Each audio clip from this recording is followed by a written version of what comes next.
കേരള സർക്കാരിന്റെ 100-ദിന കർമ്മ പരിപാടിയുടെ ഭാഗമായി കോതമംഗലം ഫോറസ്റ്റ് ഡിവിഷന്റെ നേതൃത്വത്തിൽ സംഘടിപ്പിച്ച ഡിവിഷൻ തല അദാലത്തിൽ മനുഷ്യ വന്യജീവി സംഘർഷം കുറയ്ക്കുന്നതിനുള്ള സമഗ്ര പദ്ധതികളും നടപടികളും വിശദീകരിച്ചു.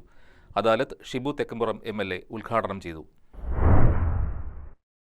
കോതമംഗലം ഫോറസ്റ്റ് ഡിവിഷനിലെ പ്രധാന മനുഷ്യ വന്യജീവി സംഘർഷ മേഖലകൾ, കഴിഞ്ഞ 10 വർഷത്തിനിടെയുണ്ടായ സംഘർഷങ്ങളുടെ തോത്, മരണനിരക്ക് എന്നിവ അദാലത്തിൽ വിശദമായി വിലയിരുത്തി. മുൻകാലങ്ങളിൽ പ്രധാന വെല്ലുവിളിയായിരുന്ന പാമ്പുകടി മരണങ്ങളിൽ ഗണ്യമായ കുറവ് ഉണ്ടായിട്ടുണ്ടെന്ന് അധികൃതർ പറഞ്ഞു.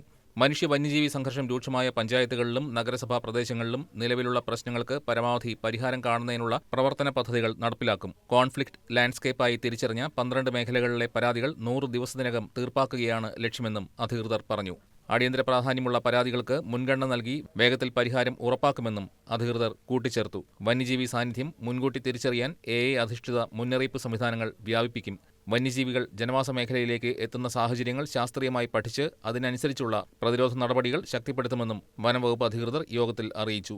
വന്യജീവി ആക്രമണ സാധ്യത കുറയ്ക്കാൻ പുതിയ പ്ലാന്റേഷൻ രീതികൾ പ്രോത്സാഹിപ്പിക്കുന്നതിനും യോഗത്തിൽ തീരുമാനമായി. അടിയന്തര സാഹചര്യത്തിൽ വേഗത്തിൽ ഇടപെടുന്നതിനായി 25 പുതിയ റാപ്പിഡ് റെസ്പോൺസ് ടീമുകൾ രൂപീകരിക്കും.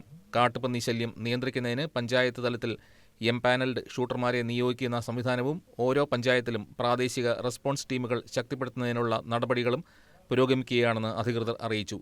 High range circle chief conservator of forest DK Vinod Kumar അദാലത്തിൽ അധ്യക്ഷത വഹിച്ചു. Kothamangalam division forest officer Sooraj Ben KR സ്വാഗതം പറഞ്ഞു. Thodupuzha range forest officer Manu K Nair, ജനപ്രതിനിധികൾ, വനം വകുപ്പ് ഉദ്യോഗസ്ഥർ, വിവിധ വകുപ്പ് പ്രതിനിധികൾ, പൊതുജനങ്ങൾ തുടങ്ങിയവർ അദാലത്തിൽ പങ്കെടുത്തു. News desk KCV news.